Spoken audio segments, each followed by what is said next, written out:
Bed. Adam Ray, everybody. Hey, Biden 2049. Come on. Under my administration, we had the first black Little Mermaid.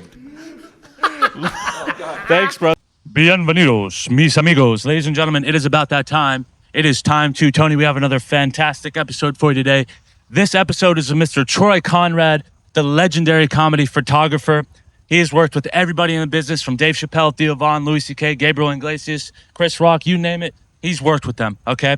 And he was the original house photographer at the legendary Comedy Store, the original first ever house photographer at the legendary Comedy Store. And now he's the house photographer at Joe Rogans' comedy Mothership. He is much more than just the man behind the camera. He's done a lot in his career. He's done a lot of cool stuff, as you're going to hear in this interview.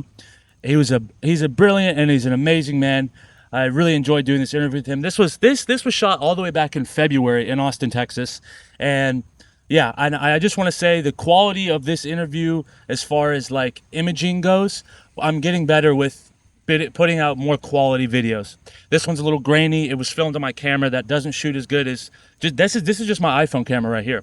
And so yeah, I'm trying to get higher quality with all the Time to Tony stuff. So higher quality content, higher quality imaging coming out with Time to Tony. So we're only getting better, folks. It's only up from here. It's only up from here. We're trying to do better interviews with better content.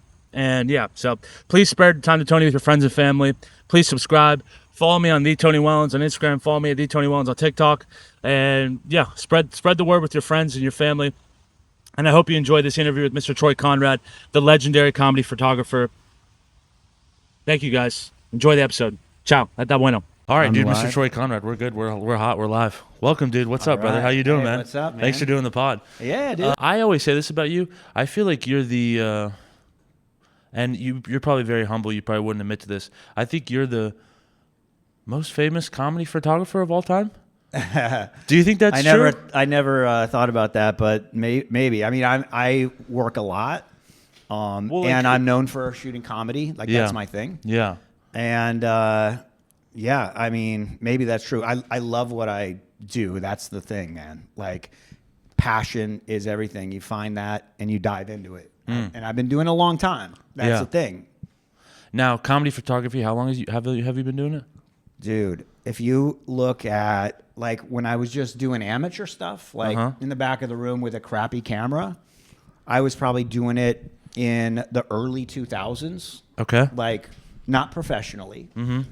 And then I got into filmmaking and all that stuff. And then when I got really like serious and started going pro, it was probably around 2008. Okay. And then by like 2011, 2012, now I'm like full steam, you know? Wow. And this was where? And this is in LA? All in LA, yeah. Okay. Yeah. But you're from Arizona. When did you get to LA? I moved in like 2003, 2004. I started going out to LA in like 2000, like trips. And then I moved there officially like 2003. So I'll start at the beginning of your life. It was in Arizona. What part of Arizona? Phoenix, Arizona. And you were there for how long in Phoenix? I was born and raised there. Yeah. Did you go to? I went to high school there. I went to Arizona State for college. Mm-hmm. ASU, was it a big party school at the time? Dude, it's still like the biggest party school, but I wasn't ever a big party guy. Yeah. I was just there to get below average grades. Yeah.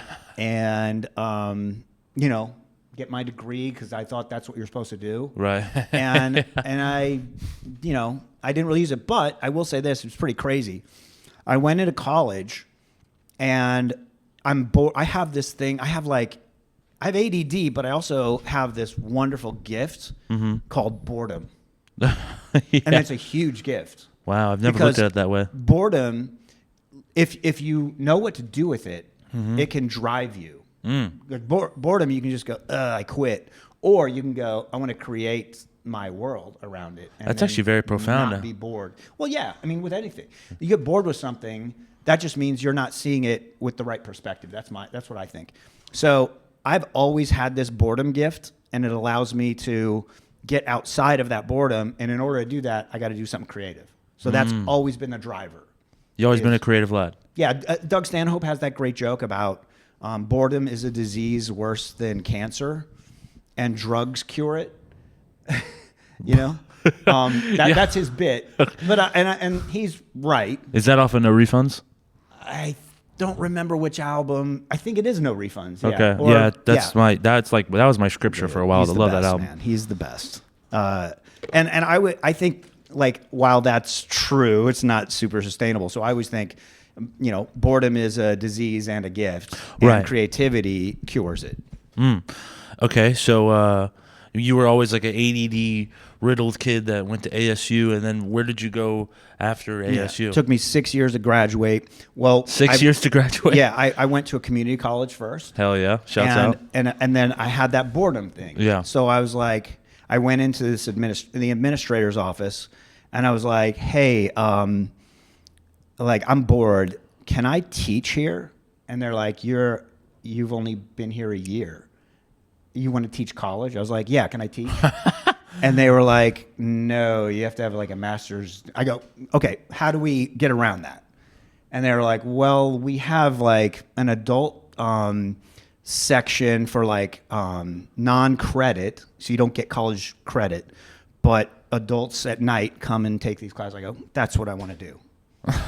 And they're like, are you an expert in anything? I was like, yeah, I'm an expert in creativity. So that's what I'm going to teach. They go, what are you going to teach? I go, the only thing I knew is dating. Okay. Like I was going out on dates.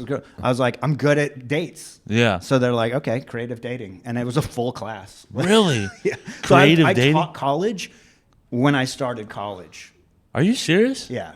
That's wild, Yeah. bro. Now, no one gets credit. Like you won't get a degree. Right, But right. I'm teaching at the college and getting paid. And then I eventually, after I got my bachelor's, I got hired to teach as a professor at the community college. Are you serious? Yeah. How long did you teach at this community college? For like 2 years. Okay. Yeah. What the hell? I know, it's crazy. Wait, what were you a professor as? I taught in the health department humor and play, creative. It was like creative ways to design your life, and play is such a big part of it. Like play rewires our brain. Okay. And it sounds stupid, right? No. But it was all about finding ways to get out of your head. Like I think about Brian Holtzman, my favorite person to watch. God, he's so funny, yeah. Brian Holtzman has this great line where he says, when people aren't laughing Yeah. at his amazing stand-up, he's like, you're in the cafeteria, it's the 9th grade, everything's funny. And it's like this mind shift, right? Oh, wow. Where like you sort of are now given a lens, a camera lens to see through his eye. And you go, oh, well, if it's the 9th grade and everything's funny, yeah, that's true. Okay, That now is it's a funny. great point. And so that's kind of the essence of what I was teaching back then is how to get out of your own way and apply creative things to your life so that you can actually develop and grow something. And that's kind of always been what I've done through my whole life. Wow. Well, it's very fitting because, you know, the path that you've went down is like a very creative path, you know? Yeah, I'm lucky. It's like a laboratory, you know. That is kind of nuts. So I shoot comedy photography, and I shoot at the Comedy Mothership here in Austin. Mm-hmm. And then I go on the road with a bunch of guys and all that, and it's all about, you know, making things a creative lab. No, I know. And before these, I give an intro. So, you know, there's like a 3-minute intro of of all your accolades and stuff. And, but so ASU, you know, professor, you go from there. And then you get to LA when? How old are you when you get to LA? I was in my late 20s, I guess. And then I just jumped right into acting. I wanted to be an actor. Right. I wanted to be a stand-up. My big thing, I was like, I want to be on like Premium Blend on Comedy Central. Like if I did that, that would be like winning an Academy Award. Like that. Premium Blend? Just being on, for having a 60-second Comedy Central spot to me. Because I saw these comics and like they get introduced and they were like, he's been on Premium Blend. It's like, that's all I watched. You know, I don't even know what Premium Blend is. Dude, Premium Blend was like, you know, early 2000s. Okay. That was the biggest stand-up show on Comedy Central. And Okay, it was was it? just little like in between shows. There would just be a little clip of like, here's 2 minutes of this comic. Oh, okay. Like, So oh yeah, hear about so and so. You get a premium blend. Oh fuck! It was like a tiny clip. it's just like Instagram But clips now. everyone's watching it because Yeah. it's Comedy Central in its prime. Well, so they would just sprinkle it into what, or they would In between stuff, you know, it'd be like a half-hour show, but it'd be a bunch of clips of different comics. Oh, okay. It's a blend of a bunch of different comics. Yeah, just call it okay. premium blend. So it might be like 10 different comics on a half-hour episode. Oh, okay, It was okay. a big deal, dude. That's sick. Okay, yeah. Yeah, I thought that was the end-all, be-all. Yeah, yeah. And I never got to that level. I ended up touring as a feature act forever. Mm-hmm. And Who did you tour with? I did the club circuit. Yeah. So I opened for like George Lopez on some of the bigger, shows. No fucking way. Yeah, I opened for George Lopez and Carlos Mencia. Okay. Whoa. What? What which was is wild? That dude. is wild. I watched them fighting backstage. Did you see that fight? No. They weren't fist fighting. They were It was almost a fist fight. Okay. They were arguing about who's gonna be the headliner, but it was George Lopez's like Show. tour sort of. Okay. But it was it was like it was like a Latino comedy tour or whatever. But it's like George Lopez organized it. George Lopez is now like at that time he's like the man. But Carlos Mencia is the up and coming man. Okay. And This is 2000 and this is 2000. that's the George Lopez show is like at its peak. Yeah, dude, Yeah. HBO. Yeah. Like, big deal. So I opened for them at the Celebrity Theater, which is where George Carlin did his special. He did a special there. Oh, it's the rotating round stage. Yeah, that's sold out. Isn't that in Phoenix? Yeah. Okay. Sold out show. You did that theater? Yeah. Sick. Yeah. It was amazing, right? So I did that. And then I just worked the clubs, man. Like I just went from club to club around the country, and then I developed my own show called. Back up. I went to writing and improv Okay. schools. Yeah. Every single place I could go to in LA. Yeah. Second City, Improv Olympic, Upright Citizens Brigade. Mm-hmm. Did the whole program, right? The entire writing program of all of them. Yeah. The entire improv program of all of them. I did some groundlings. And then I developed my own show, which was called the Comedy Jesus Show. The Comedy Jesus show. That's right. Yeah. It was huge. This is, ancient days, but it was huge on YouTube. And when YouTube started, it was big, Yeah. And that was like, I took that around the world. I did festivals everywhere. Yeah. I saw you did Edinburgh Fringe, right? Yeah, I did Edinburgh. I did it in Ireland. I did it in Montreal. I did it all over the place. And what was the premise of the show? Jesus comes back. He's pissed off, and he's like, he's upset. He's like, "What the fuck did you guys do with this planet? Like, you're all retarded." So and basically he tells the world. Okay. It's a PowerPoint on the Mount. Okay. Tells the world, you guys are on a game show, a reality show. You don't even know it. Like your planet is on a game show, and he puts it on the screen. There's all these other planets that got eliminated. And he's like, "Yeah, we gave you some challenges." At that time, it was the 3 challenges were religion, nuclear weapons, and Celine Dion, and you're not supposed to get involved with any of them. Like that was the kind of the idea, and then it's from there it goes into Q&A and all that. It was Wow. really So fun it show. was like it was almost like a play in a way. No, it was a one-man show, variety show. Okay. But instead of me, it was Jesus, and then there was 2 other characters. There was like Who was Jesus? Who played Jesus? I play all of them. You play all It's the a characters. solo show. I play all of them. Oh, I do you're quick the one changes. man. Okay, really? Yeah, like I go back. I'm doing a quick change. The beard Really? comes off. Whatever. I come back as a preacher, and then I come back as like another weird. Preacher. Is this still on YouTube? Totally. There's, Okay. There's I think you watched the whole thing on YouTube, from what I remember. All right, sick. Yeah, it was back in the day, it was a big YouTube. I totally abandoned that channel, but yeah, it is still there, and it was a blast, man. Yeah. It was a total blast. What's up, buddy? That's sick as hell. So, Fun. are we doing well? It was all fun, creative stuff. Josh Kabaza, the man. Yeah. So, Comedy Jesus show, and then when did you get to the Comedy Store? Comedy Store, it was 2014, 2015 is when I started going to Comedy Store. Yeah. Yeah. And I was just like, my buddy Paul Provenza, he goes, hey, you gotta come see this show called Roast Battle. And I was like, because I'd been to the store before, but there was like the dark days of the Comedy Store where the main room was closed because no one went there. Nobody went to the Comedy Store. There was a period. Yeah, I had Jason Ross on here, and he was Yeah. saying like he got to like LA when it was in its dark ages or whatever. Yeah, dude, it was dark. And so the main room was chained shut because it was just like, oh, people were just going in there doing coke. There was no shows. And then Doug Stanhope comes in. The main room was chained? The main room was chained shut.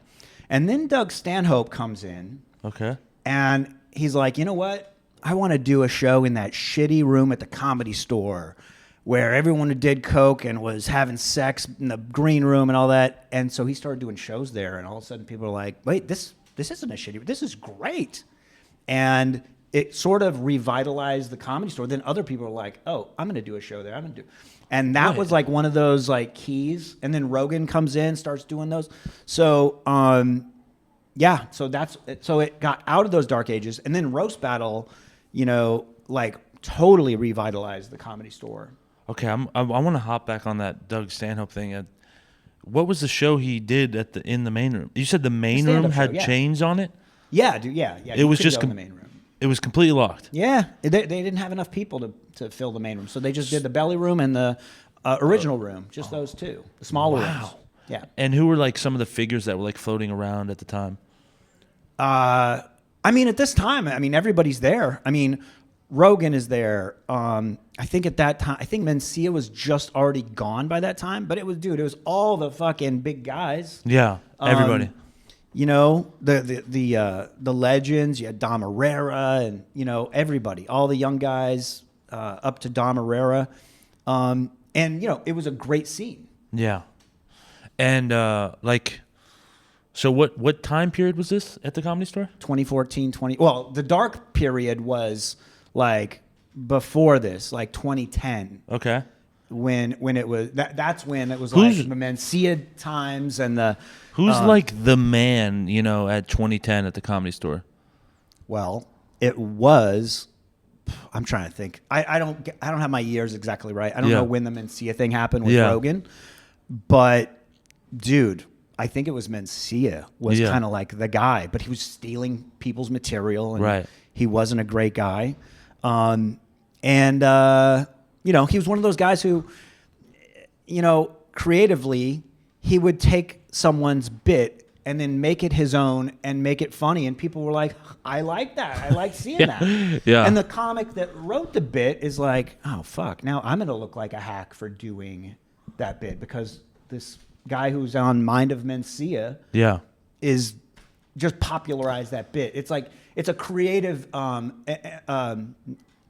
it's a creatively evil way of stealing. That is crazy. Now that like I'm really in the thickets of stand-up. That's how like cunning people steal is you use your platform and your popularity to copy someone's work, make it look like it's your own a little bit. Yeah. And then if enough people see it, they go, oh, well that's Mencia's bit.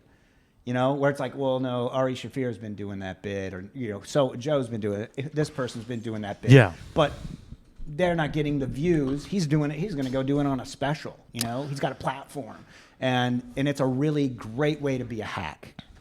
Yeah. Instead of being an innovator. I will say this, since I was, I spent time on the road with him and stuff, did gigs. Mencia is very funny off the cuff. Like he's a good. Like, he's a great riffer. Great riffer, dude. Mencia I'm just being honest. Like he was a great riffer, but he didn't have necessarily an ability to sit down and write. He was just this guy who's just really funny. Yeah. Like people who don't do stand up and they're really funny. Yeah.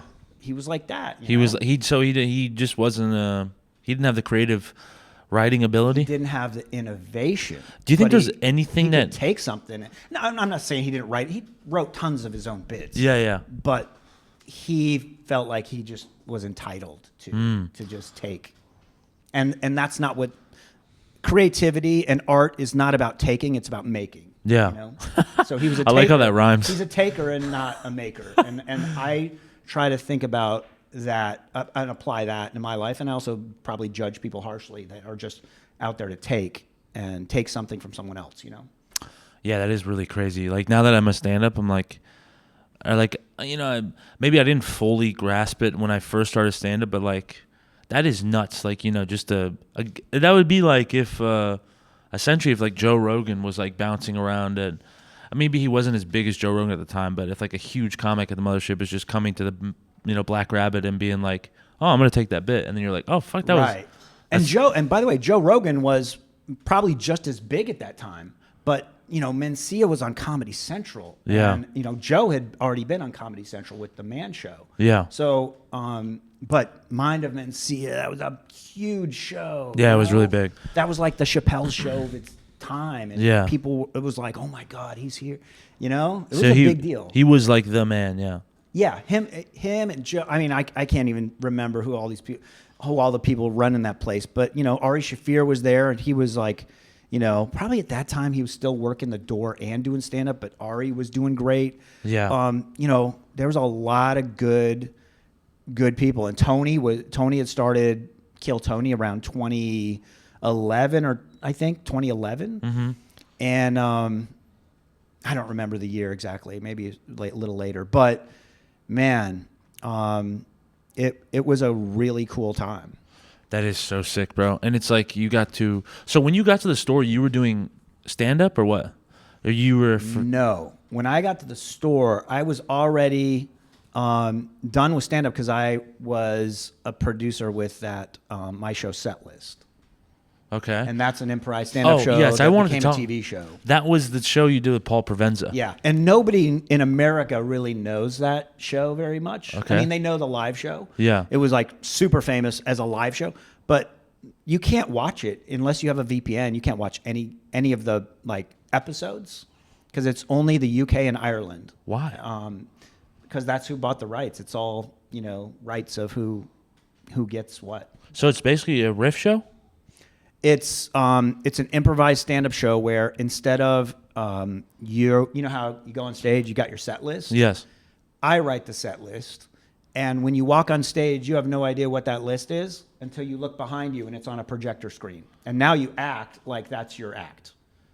Wow. You act like you've been doing this on cruise ships for 10 years. Wow. That's the whole premise. So that was a really fun, super creative, innovative. We had a blast. We took it around the world. Did you take it to JF Just for Laughs? Oh yeah, we met like five or 6 years at JFL. I feel like every festival in the world. Yeah. Robin Williams, Gilbert Gottfried, just as far as like legends go, Fred Willard, like all these guys who have passed on who were just incredible. Yeah. They loved the show. Rick Overton is this improv genius who helped start the show, and then I partnered with Paul Provenza, and we did you do the green room with Paul Provenza ever? I helped as a producer on that show. We did behind the scenes stuff. Damn, dude, that's so sick. Yeah. You've done so much in your career, and it's wild. It is kind of crazy. Do you I'm curious how you got into being, because my first introduction to you was as the photographer guy, and I read that you started in 2015, and you were the hallway photo. 2015 is when the hallway photos started. Okay. And that was like this, dog. Let me say those are like the I would as a very young comic look at those and be like, yo, this is crazy. You got Bobby Lee next to Andrew Santino, next to Joey Diaz, next to that was fun, dude. Bro, those photos are very sick, and they are some of the coolest and best photos, and they still do them at the store, like the Van Core. They're still up at the store. Yeah. I don't know if you have. Are you cool with everyone at the store? Yeah. Okay, cool. Dude, Van Corona is. Van Corona, yeah. He's been at the store. I recommended those guys when I left, and Van Corona called me. It's so funny. Van called me early on, and he goes, "Hey man," he's like, "Hey, I just wanted to check with you." He's like, I want to be able to do black and white stuff, but you kind of did that. Is that okay, or what should I do? And I was like, dude, first of all, no one owns black and white. Yeah. It's not like one person, only one person can do black. Yeah. I go, no one owns black and white. I said, but just find a way to make it your own. Like you're an artist, you know? Yeah. Like find a way to find your voice in it. It's just like saying like, oh, I'm a one-liner comic. Yeah. I got to get permission from Mitch Hedberg or, you know, whatever, like some one-liner person. No, you make it your own thing. Like you don't need permission. So I go, dude, you don't need permission. I go, just my advice is find a way to make it your own thing. And he did that. Like he's brilliant at it. So if you look at his style, you can tell as soon as you see a picture from him, it's like, oh, that's Van Corona. What's the difference? Because I feel like in my mind I'm picturing like streakiness. Well, he has the starbursts. The and stuff starburst, too. yeah. But that's one thing. But no. Even the way that his black and white is, if you look at it, his shadows are pushed up a little bit. His highlights are up a little bit. Yeah. There's a little bit less contrast. Like it's a whole. He found a way to be an artist and make it his own. I respect that. He's a good dude. He's great. Sick. Great guy, great photographer. So, so now there's all these people that do comedy photography, and it's really cool to see. And when I was doing it, it was kind of like, you know, it was a fringe thing. No one was getting paid to do it, really. It was just Really, because to me, it's crazy now because, you know, I'll see photographers at shows, and I go, it's crazy that person is making more money than I'm making on the show. The photographer. Yeah, because they're the ones driving the social media to get people to that show. So, yeah, that's true. I mean, yeah, depending on your level, the photographer's making more. You know, obviously it's not like that when you're at the, you know, if you're headlining at the mothership, you're making more than the photographer. Totally. But so but it's a thing. Now you could go to Cedar Rapids, Iowa, and in a small little like one night a month room. Yeah. And there's a photographer there. Like there that's is. wild, dude. That is true, yeah. Well, it really, I mean, it's for social media. It really just drives a page. Like, well, there was no one at the store. I got hazed at the store for coming in with a camera. They hated me. Really? Dude, they hated me. People were like flipping me off and like online, like they were going online and saying, who's this fucking guy? Wait, so were you the first ever photographer at the store? Well, I mean, back probably in the 70s, they had people that came in with like film and snapped some stuff here and there, but it was very irregular. Like, it's probably like, oh. But so wait, you were the first like house photographer? Yeah. Really? Okay. Yeah, the first house, yeah. Okay, wow. That's first person to actually be like hired by the store. Wow, okay.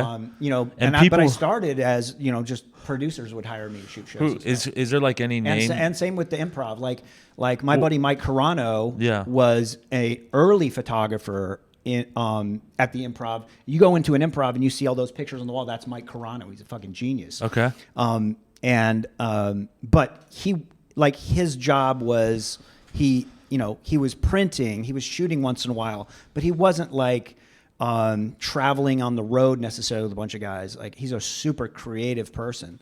You know, he's one of the OGs. Dan Dion in San Francisco was house photographer at Cobb's and a whole bunch of places.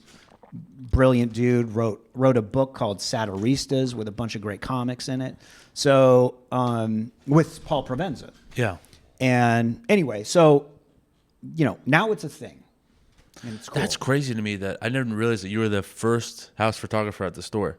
That's sick as hell. Yeah. Sorry, I should have researched. I mean, I guess I vaguely knew that, but you know, I didn't.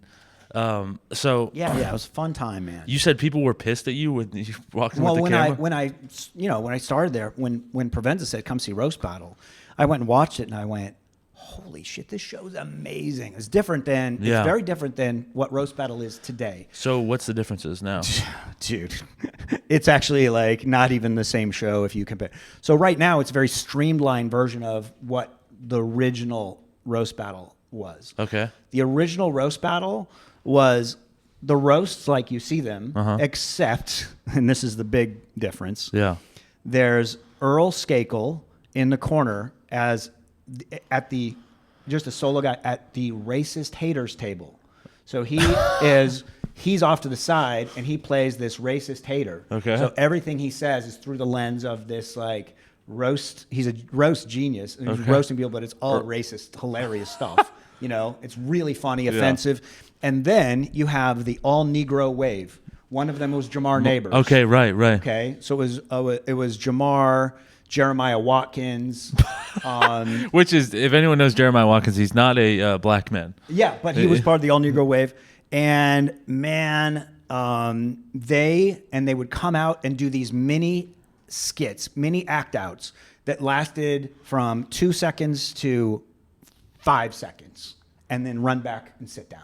So if you got a good roast in, and like I'll give you an example, like, and it was elaborate. These guys planned this stuff for like the whole week, and this is what made it so great.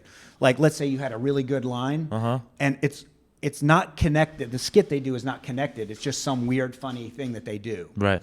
So they would come out. Jeremiah would pull up his shirt, and Jamar would have a chainsaw and cut open his belly, and all the spaghetti would come out and onto the stage. And there's just like a bunch of like 4 pounds of spaghetti as his guts coming out. And they run back and they sit down. So that all happened faster than a joke in a Simpsons episode. Wow. And that was the show, and that was what people wanted to see. And then Comedy Central bought the show. It was so successful. And Comedy Central's like, yeah, we're going to streamline this, and we're going to water it down a little bit, and we're going to marginalize the wave, and we're going to call them the wave because you can't call them the all-Negro wave.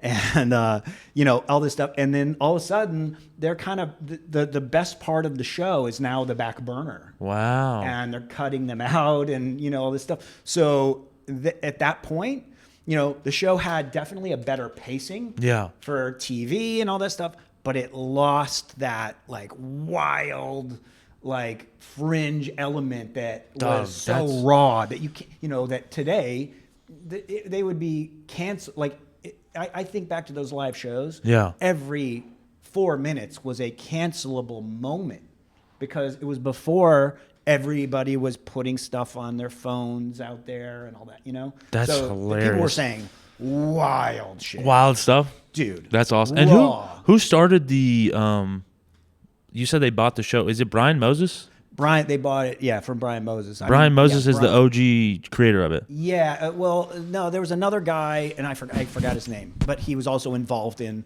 the show in the early days. I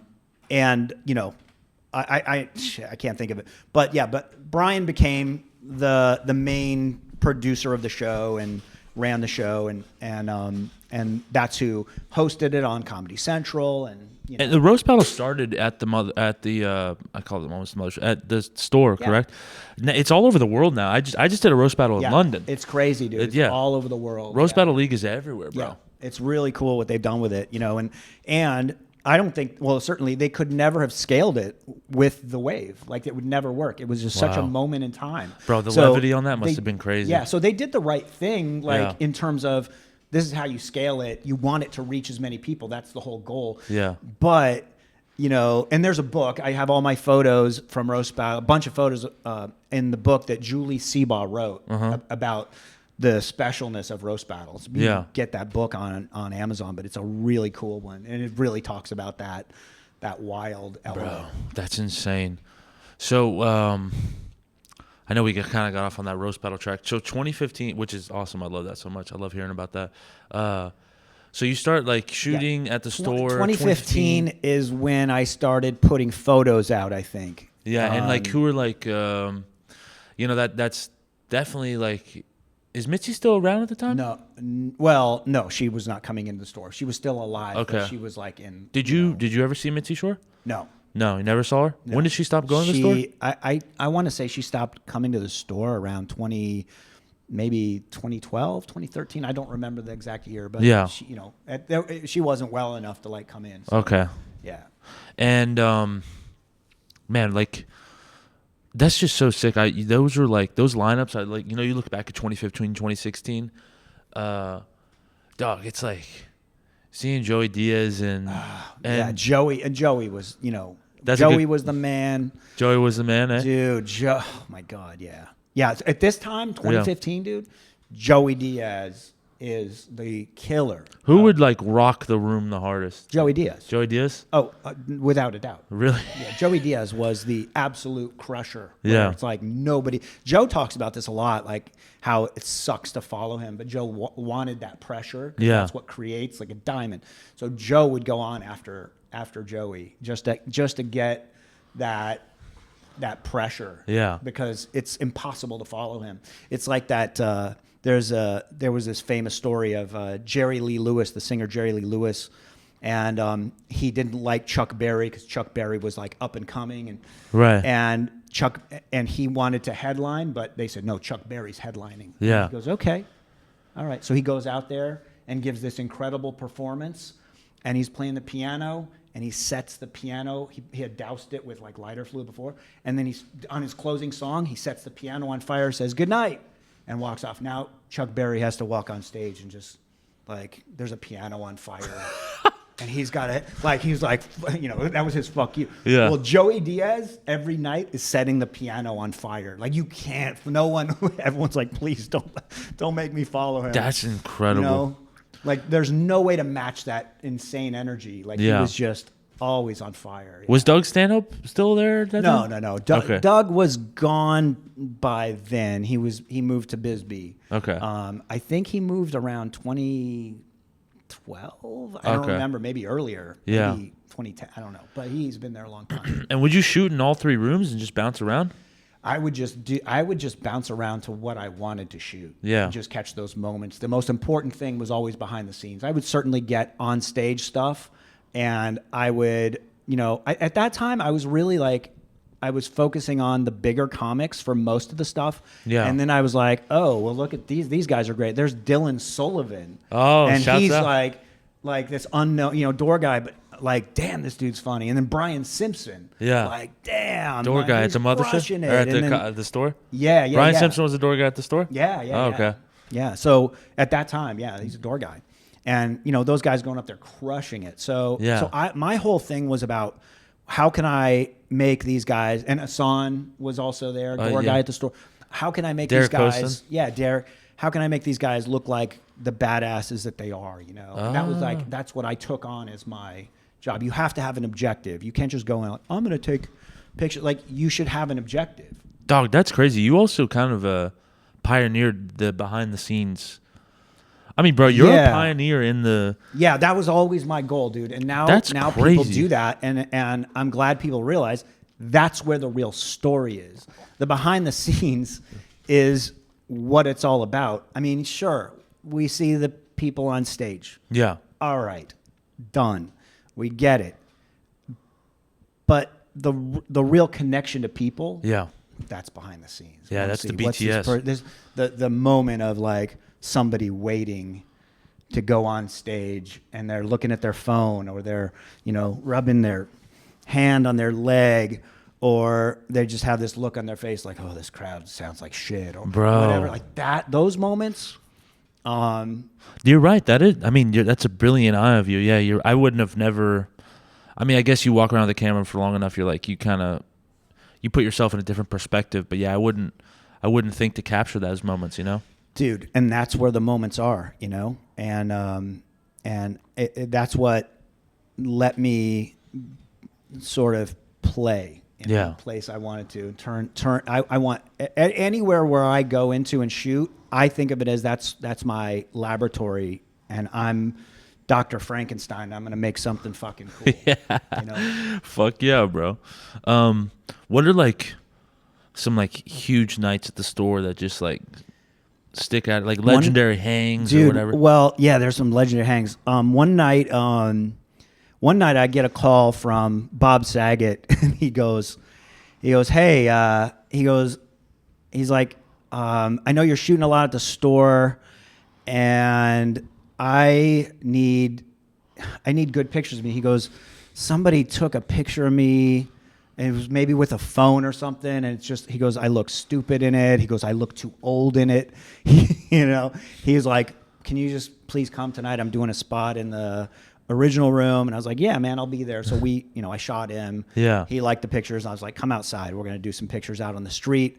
Those were my signature, those night shots I do out on the street. And you do this at the mothership now too. I do this at the mothership, yeah. And that's what kind of one of those things that got me known. Those Hall series photos and those night shots, like that was like, those were like my trademark photos. I want to make people look fucking awesome, and those do. Okay. So I had the best time with him. And then I reminded him of a story. Like, he didn't remember me. Yeah. But I was like, Bob, I met you, let's see, at this time. I was like, I met you like almost 15 years ago, right? And he goes, no. He goes, tell me. I go, dude. So I used to be the publicist, the PR guy at the Tempe Improv. Oh, okay. Did you work with Adam Egan? Adam was there just after I left. Okay. But I was the PR guy. Adam later came in and got promoted manager. So Bob Saget, I drove him around to all his radio and TV and all that stuff. And at that time, he was, he's the director of the movie Dirty Work with Norm Macdonald and Artie Lang. You're right. He was. So he directed that movie, my favorite fucking movie. It's the funniest movie. It's a perfect movie. It is so funny. Perfect comedy. Yeah. And remember, this is a time where Blockbuster is the only way you could watch shit. Are you serious? There's not even, I don't even think there was Netflix DVDs at this time. This is Blockbuster times, dude. Oh, okay, because you're saying 15 years ago when you were talking about This is 2000 and early 2000s. Yeah. Maybe 2002, I don't know. And I said, so what happened was I had kept the video way too long, and Blockbuster sent me a thing that said, hey, you owe us $85 for the video. And late fees and all this stuff. And I said, hey, I was like, Bob, this is the collection notice that they gave me. Will you sign this and tell them to waive all of the fees? And he goes, yeah, okay. So he signed it. He said, and he wrote on the bill, that the collection notice they sent me. Yeah. And he wrote, please excuse Troy from all fees. Signed, director Bob Saget. I brought it into Blockbusters. These two teenagers working. And I said, I'm here to take care of my bill. I said, Bob Saget says I don't have to pay. He's the director. And they just looked at me. They looked at each other. And they're like, how do we know this is real? I go, he's at the Tempe Improv all week. Look in the paper. They open up the paper called the Phoenix New Times. They open it. It says right there, first page, it says, performing at June 7 to 9, Tempe Improv. And then they read that. And they looked up and they went, okay. Bro, Bob's the GOAT, bro. Bob's the GOAT. That's awesome. Yeah, it was pretty great, dude. It was pretty great. So that was a fun moment. We had Norm Macdonald come in with, it was David Spade and friends. It was like the rare night where Norm came in. He wouldn't come to the store often? No, not at this time. He never really came in. So Norm's there, and David Spade had this girlfriend. Right.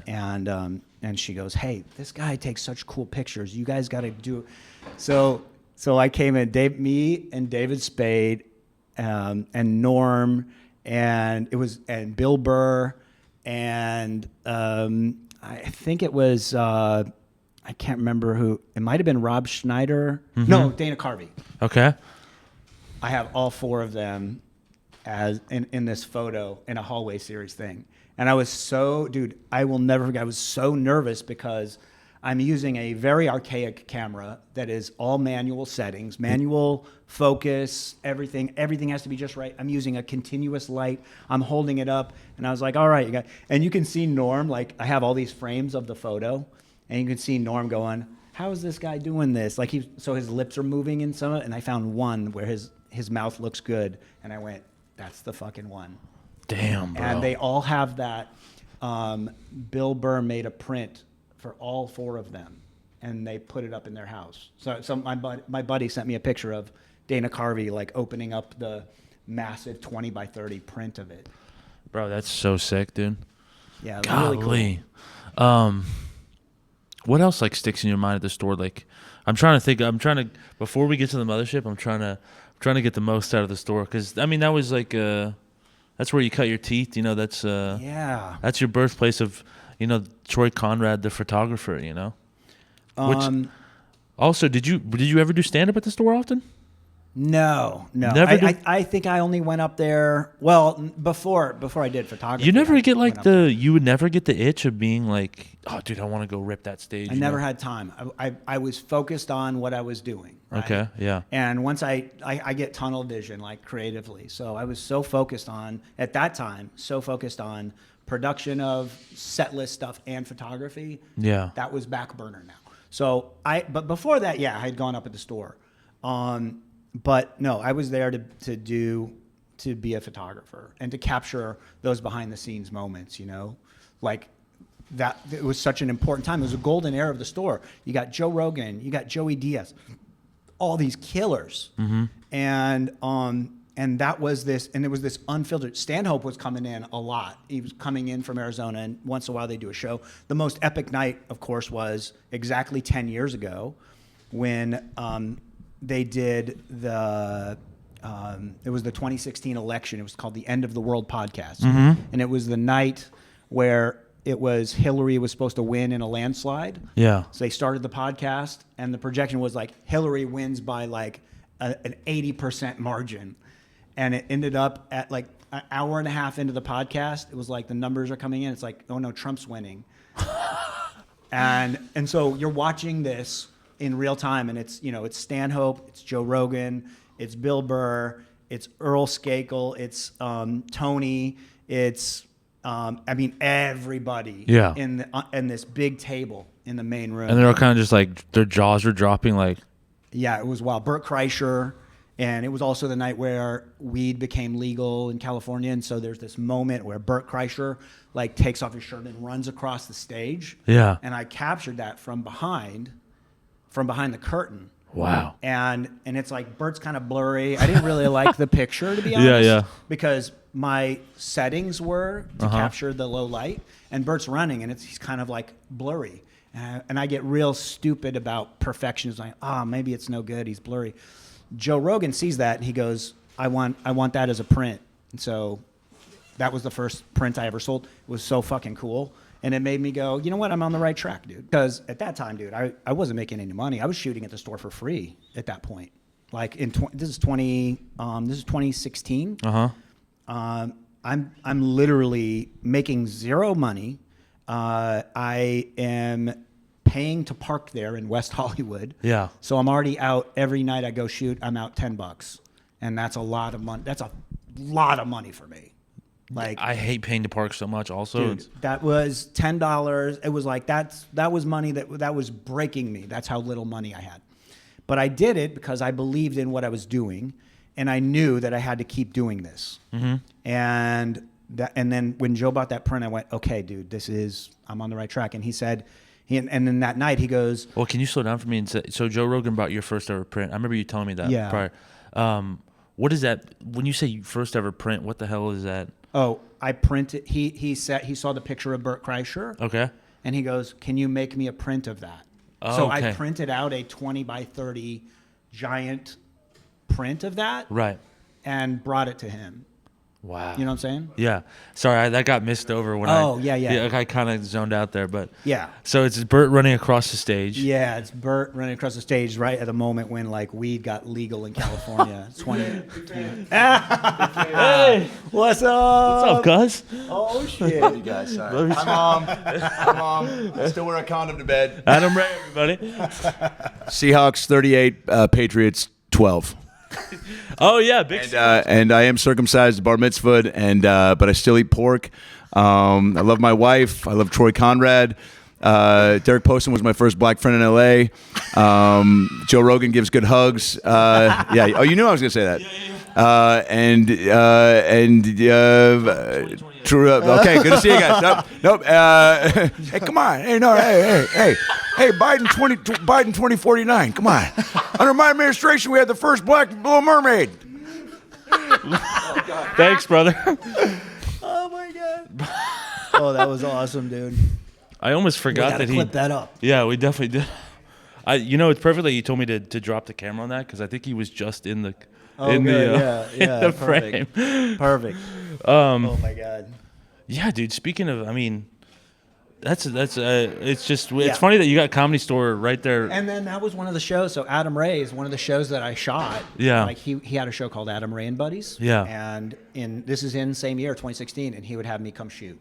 And so he was one of the guys. So him and Sam Tripoli were and a woman named Sarah Mello. They were the three main producers that had me shoot. And then I started shooting Kill Tony at that same time. And, you know, it was like just a magical time. But Joe came up to me and he said, "Hey man," he goes, "What you're capturing is the golden era of the Comedy Store, but we don't know it right now. We will know it later in like 10, 20 years. We'll look back at this time and we'll see it as this golden era of the Comedy Store." And I was like, "Oh, that's a cool thought, man." Because you never know when you're in an amazing time. Like I don't know if you saw the movie Midnight in Paris, but it's about that. Oh, Woody I love Allen Midnight in directed yeah. that movie, and it's about like, you know, if you're living in the Roaring 20s, you don't know that it's the Roaring 20s Yeah. until 20 years later or whatever. Well, this was that magical time at the store that can never be repeated. You know, it was a very unfiltered time. It was like pre-cancellation-ish time. And when phones weren't completely overtaking our lives, Yeah. and comedy was at an all-time high, and we had, you know, these killers. You had Joey Diaz there, and he was the man. Joe Rogan, all these guys coming to the store. Kill Tony was crushing it. Roast Battle. This was this amazing time at the store, and that's no longer the same. Now it's still, the store is doing great, but it's nowhere is like that. But here at the Comedy Mothership, you have that like a recreation where it's like, Yeah. you know, it's unfiltered, it's wild. You got Joe, you got Joey Diaz, you got all the guys, and it's raw, it's uncensored, and I think there's a demand for that. Okay. And that's why I love it there. And then because I'm perfect segue into the Mothership, by the way. So now we're, you know, fast forward all the time. Mothership is here. Joe Rogan asked you to you know, shoot at the Mothership, and you were kind of like, I don't know, I don't want to. Everything I have here is. I mean, I can let you explain it, but what was your process on coming from LA to Austin? Yeah, he asked me to come shoot at the Mothership, and I said, okay, I'll come out like, you know, for like 10 days a month or whatever. And I did that. And so I came out here, shot for 10 days a month. It was great. And I told Joe, I was like, you know, he's like, you should move here. And I was like, yeah, I don't think I'm going to move here, but I'll come out. And after about a year and a half, about a year and a half, I went, oh, I love it here in Austin. It's fantastic. I met a Texas girl I like. And I went, dude, this is the place. This is the place where really cool shit is happening. Mm-hmm. And I hated the idea of giving up all the stuff that I built at the store and at the Hollywood Improv, because I loved all those guys and I liked all those people I worked with. I loved what I was capturing there. But there was a point where I went, you know what?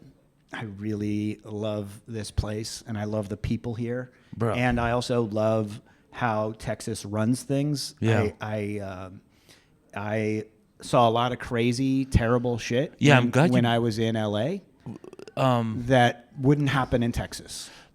You brought up the cancellation of Joey Diaz. I'm not even familiar with that. What do you when you? Yeah, that was one of the things that changed. I feel like, and it's no one talks about this moment, but Yeah. I was too deep into it, so I'll talk about it. It changed comedy culture in LA at this time. It was a big deal. This was right in the pandemic when cancel culture was at its peak, when you could cancel someone for pretty much anything. If you could read, this is, you know, Shane Gillis had got canceled for SNL. So this is that time where the fanatics, the Twitter mob people were like, hey, we have all the power, we have all the cards, and we're going to run right through you if you say one thing that's outside of the box that we decided on. And they dug up a clip of Joey Diaz from an early JRE episode that was like from like 15 years before. and he was telling a story about how he's like, dog, I ran this show and I made this girl blow me and I shot it in her eye. And she was walking around half blind the whole night. Her eye was stuck together. And, you know, Joey is the greatest at telling a story, right? So he's telling the story. It was the funniest story. Yeah. But Joey is a natural born exaggerator, right? Joey is like Stanhope in this way. That was a great Joey Diaz impression, by the way. He will exaggerate something that makes him look bad. Yeah. Because it's funny, right? Yeah. It's not the truth, but it's an exaggeration of the truth. Right. Well, it turned out that here's the real story. Is this woman is a friend of Joey's who's still friends with him to this day. She's married with kids. They still stay in touch, whatever. And I don't know what the whole thing that happened was, but, you know, when Joey was single, they probably hooked up and he probably gave her stage time and whatever. I don't know the whole details of it, but I know that the way that he told it never even happened. But they took the comedy story and they went, someone put the clip out, edited the clip of just that part, to say, I told her if she wants stage time, she can suck my dick, and I shot it in her eye, and she was blood. And they just clipped that up, and it went viral. One night, I come home. I remember this so vividly. I was in Phoenix. I was hanging with my best friends from high school that night. We were at a party. I came home. I opened up my laptop before I went to bed, and I see Joey Diaz is trending on Twitter. And I went, what the hell? Joey's trending on Twitter? I click on it, and it's all these people. It's the clip, and it's all these people saying, cancel Joey Diaz, cancel Joey. 1 million people, cancel Joey Diaz. And I just wrote something simple. I wrote, that's so stupid. You can't cancel Joey Diaz, you cocksuckers. I wrote something like that, right? Yeah.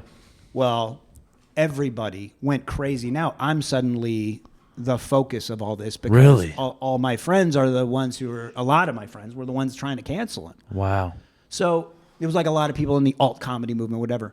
Now, none of those people ever went back and apologized if they found out about the real story. Yeah. Even if they found out, none of them ever apologized and said, oh, we didn't know it was just an exaggerated version of the story, that he was friends with the woman and that, you know, they're still close friends and they talk all the time and she's happily married with kids and he supports her. So that kind of thing never gets apologized for. And that was a moment where everybody went, oh, LA is going fucking berserk right now. And so that was, I think, one of those pivotal moments. This like 2020? This was 20. Well, yeah, this was probably 2020, end of 2020. End of 2020. It was like a shot heard around the world where everyone went, in the comedy world. Yeah. Only in the comedy world, in that bubble. People went, this is crazy, and we're getting out. And that's when Joe and Tony come out to Austin. That's when Joey Diaz goes to New Jersey. Joey called me up and he goes, hey, dog, I just want to let you know you're a good guy. I'm moving to New Jersey. Wow. And I was like, no, dude, don't do it. And then I was going crazy. I was like, oh, man, this big chunk of the best part of unfiltered raw comedy is gone. Yeah. And, and I made it through the pandemic. I watched too much shit happen, crime stuff that I don't want to get into, but it was terrible. Right. And people, stabbing people with no consequence. And I went, you know what? It's time. And so I've been here in Austin a year and a half, and I love it. Damn. And you've only been here a year and a half? Oh, no. So I moved living here as a resident for a year and a half, but I've been here for 3 years now. Wow. Since the mothership opened. And 9 months ago, Joe Rogan asked me he said, hey, man, I want you to make a book. Yep. For the first 3 years of the mothership. Uh-huh. And I went, okay. He goes, I want you to make a photo book, kind of like a coffee table thing of all the cool shit that happens here at the mothership since I've been here from the beginning. And I've been working on that for 9 months, and it'll be out sometime in March. That's gonna be so sick. And they're gonna be able to sell it. That's the whole idea. They'll have it at the mothership. It'll be online. It'll be it'll be Bro, that's sick. all over the place, and it's really fun. I've put in so many hundreds of hours into it, and dude, I'm really excited about it. It's a very innovative book. It's so creative. You never shoot at bottom of the barrel, do you? Yeah, I shoot bottom of the barrel all the time. Damn, dog. You should try to sneak me in that book. Bottom of I barrels. probably have you in there. Yeah. I have. Well, I do have you in there. It'd probably be I've shot you on stupid. that. I've shot you. I'm whatever. But I'm completely joking when I say that. But that's sick as hell. That's gonna be. I can't wait to purchase. It's going to that. be great. And then When is it out for sale? It'll be out in March. Oh, okay. It'll be out in March. Damn, that's gonna be so sick, bro. It's going to be great. So, I'm excited about that. It turned out like I was so nervous about moving here, but it turned out like sometimes it's like that scene in Raiders of the Lost Ark where it says you have to take a leap of faith, and there's this big like crevice, and he takes a step, and you go, oh, he's going to die. He's taking a step into a giant valley, and he's going to fall to his death, and he lands on something. It was an optical illusion. He lands on ground. He puts sand on it. And it's like, oh my God, we didn't see it. You just have to take that leap of faith. And I feel like that's kind of how I got here. Yeah. Because I took a huge leap of faith, and I went, I can't believe I'm giving up the comedy store and the improv and all the other stuff. But you know what? When I moved here, I ended up getting busier. I've shot so many Netflix specials for comics. I did The Road with Gabriel Iglesias for a year. I did multiple years with Burt Kreischer on The Road. And I just shot my third time shooting for Louis C.K.'s Netflix special, or his own special. And I get to shoot for these amazing guys, the best in the world, because they know that I'm the dude to call. Yeah. And I never let them down, So when you say shoot, these are just, you're not... Still photography for these specials. Damn, you got to shoot for Louis? Yeah, I've been shooting for Louis for years. Really? Yeah. That's for his great. Specials, yeah. And do you have like close relationships with these guys, or are you mostly just in the shadows? I know Adam most Ray of the guys I do. Yeah. With most of the guys I do. Not with... I don't know Louis personally. Like I don't have Louis's number where I call him or whatever. Yeah. I just have a working relationship with him. Yeah. Guy's a fucking genius. Yeah. When he shows up on the set, he directs. If you look at the end of his specials, it says written and directed by Louis C.K. That's no joke. Like that dude shows up at like 1:00 in the afternoon as a director, not as a comic. He's literally just like shows up, talking with all the camera guys. He's like, all right, when I come out, this camera sweeps here. I want this song. He was like, the first one I shot for him, he was on the phone, I think with Bob Dylan, because he was trying to secure the rights for this. You know the special that says Sorry? Oh, yeah. And he comes out to like Rolling Stone. Yeah. And it only happened that day. He's like, I got to have that song. He probably had to give who knows how much money he had to pay, but he had to pay a lot to get that song. Yeah. And he walks out to it because that's his story. If you think about why it was so important to him, most people don't know this, but I'm behind the scenes watching this and hearing about what's going on. Like he was a little late than usual. He gets there so early, and it was because they were securing rights to this song that was so important to him, and he got it. Why was the song so important to him? Because if you look at the lyrics of like a Rolling Stone, it's like, think about it. It's once upon a time that song is like, you used to be the man and now you're picking through the garbage. Oh, and okay, like, now you're not so hot, are you? Like that's literally what that song is. You're right. And this is his first special coming back after this cancellation. Never mentions it, but then has this thing on stage that says, sorry. They spent, 10 hours building those letters with all the lights. Wow. And it was I never even thought about that I'm familiar with the song Rolling Stone, but I didn't even look Once that upon close. a time I can't even think of what the lyrics were. No, you're right. It is a story about how this guy was at the top and fell from the bottom. You were now he has to live like a Rolling Stone. You were it was something like you were the guy who was the hottest guy in town, didn't you? Yeah. Didn't you? Yeah. So, that was like a behind the scenes moment of that. But that guy comes in and he is a genius director. Wow. Every detail's covered. He goes back to his hotel. He shows up as a comic, comes out flawlessly, crushes every single moment. Wow. And every time, dude, I get goosebumps every time I shoot him because Yeah. I'm just like, this, like, I would be nerve-wracked thinking about directing and Yeah. performing. Like, dude, those are two different brains. Right. But he is a fucking deity when it comes to that stuff. Are you able to like enjoy the material at all, or are you just locked in? No, I don't. Most of the time for specials, Yeah. I mean, yes, I get to enjoy it, but not always on the level. Like here's when I get to enjoy it, when I'm walking from shot to shot. But when I'm shooting, I don't hear anything. I only am seeing what's in the frame. I'm so tunnel vision focused. But I remember like every Louis special, I'm like dying laughing. Like, the one I just shot for him a couple months ago will come out this year in the next few months. And I was just crying laughing. I'll tell you one special, not a special, but I shot a show for Leanne Morgan at here in town at the ACL Moody.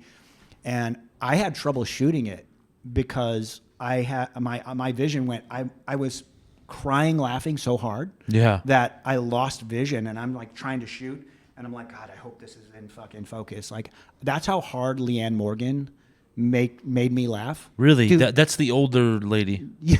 Right, I'm sorry. No. That's sure. That's how people just got. Dude, she is I'm a person who likes that. Like, My mom put me onto her. She's great. I really liked her. Yeah. Dude, everybody's mom loves her. Yeah. But she is not only this amazing human being, she is so funny. Yeah. Every time I've shot for her, and I've shot for her a lot over the last like 5 years or so, 6 years, I am laughing so hard. She's the hardest person to shoot for me because there's something about her humor that hits me a certain way that messes up my shooting sometimes. Wow. So I have to work twice as hard. Yeah. I have to bring twice as many cameras. I have to strategically place them, and I have to overshoot her shows because she is just pure comedy. Her DNA just spells funny. Wow.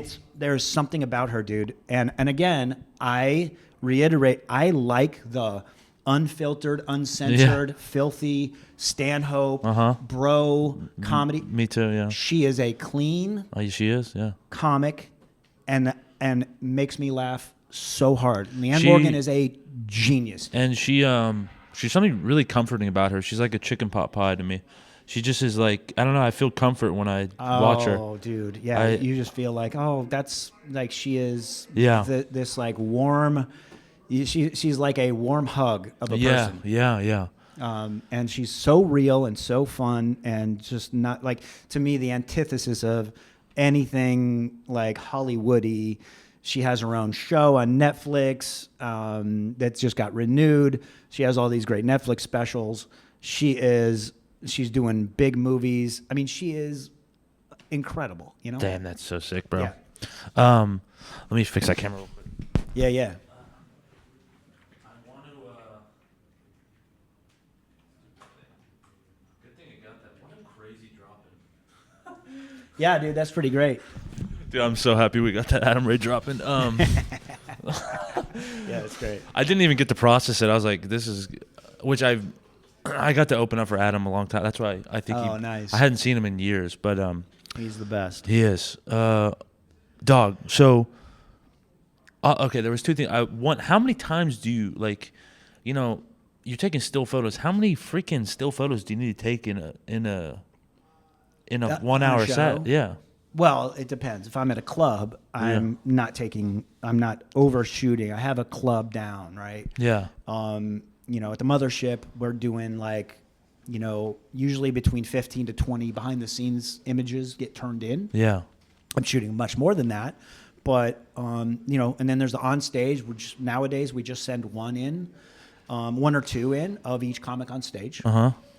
And so I don't know, a few hundred maybe at a club. But then when I'm shooting a special, that's a different story. There might be 2 shows, and I might shoot a total of between the 4 cameras I'm using, around 2,000 images, 1,500, 2,000 4 images. cameras all up on your side? No. I'm not carrying all 4 at all times. Okay. I have them placed, Okay. I have them like backstage in one area, run back, grab this one.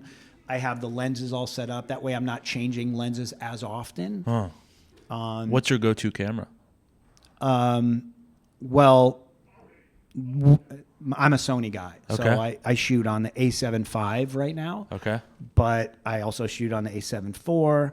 I have for studio, because I do that. I do like, comics promo shots and billboards and all that stuff for Netflix. So I use an A7R4 for that. Yeah. And then I have my old A7 III, which is what I had at the store. Mm-hmm. And believe it or not, that's still a good camera. I don't use it as much, but it's Yeah. still a good camera.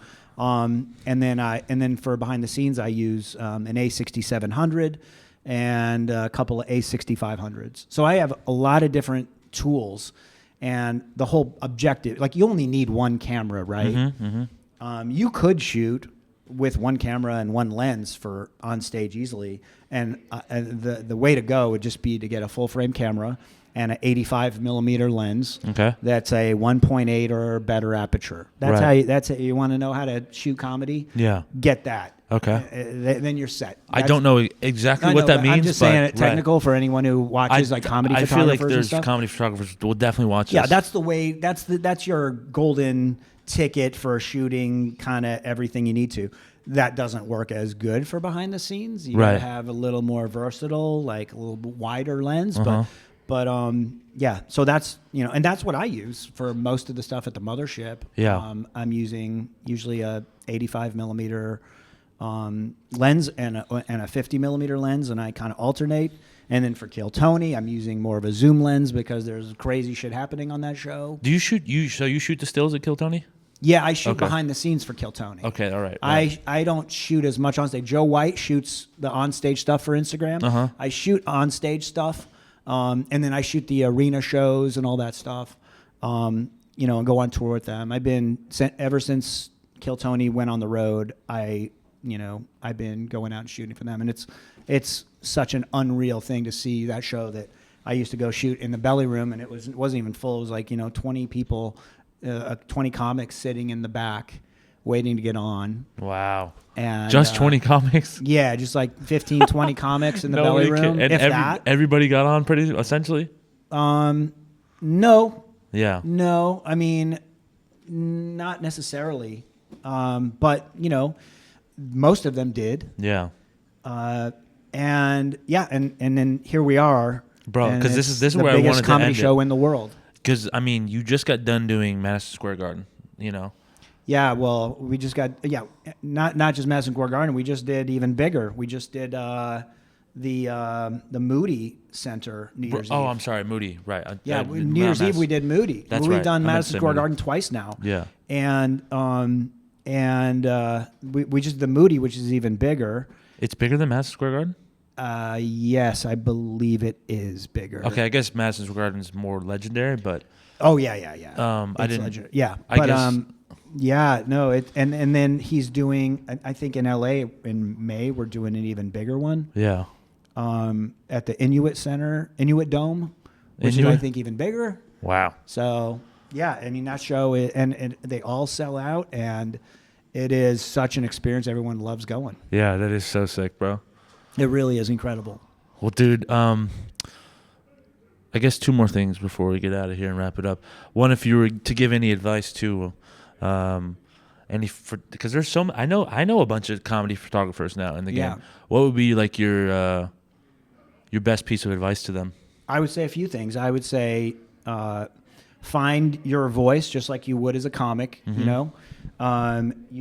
You don't go up and do someone else's act. Yeah. So you find a way to have your own voice and your own style, and also learn camera settings. Like know what you're doing. Yeah. Like learn what aperture is, learn what a shutter speed is, Right. learn what ISO is, and know what all those things do. Yeah. And because if you don't do that, you are letting the camera do all the work and you don't know shit. You're letting the camera do it, but you don't know why. There's a great quote from someone, I forget who said this, but it was the person who knows how will always have a job. Mm-hmm. The person who knows why will always be their boss. So when you learn these camera settings, That's beautiful. Now you know why. Yeah. You know, and so the why is important. You have to know why you're shooting. My objective: Yeah. capture these moments behind the scenes, capture a cool moment on stage. I like people smiling. I like people doing something interesting on stage, and that's the best advice I can give. And shoot a lot and make mistakes. Sick. But Sick. make your own mistakes. Yeah. Well, that's a great piece of advice. And Yeah. what does the future hold for Troy Conrad? You think you're gonna stay in Austin for a while? I'll be in Austin, dude. Yeah, I'm an Austin guy. I'm a Texas. Fuck yeah. I got a belt buckle. I'm here, man. Well, let's get you back up on stage, brother. I'll be doing shows. I'm gonna do secret. I do secret show once in a while. Good. So I get up on stage, but it's it's like every couple months when I have time. It's not my priority, but it's in my blood. Hell yeah. And I can't go through life without occasionally doing it. Sick. I love that. Well, what a great episode, and I love that Adam Ray was featured on this episode too. Yeah, it's pretty great. Yeah. Little cameo. Yeah. Well, sick, dude. Thank you again for doing the podcast. Right on. Thank you, Tony. Thank you, brother.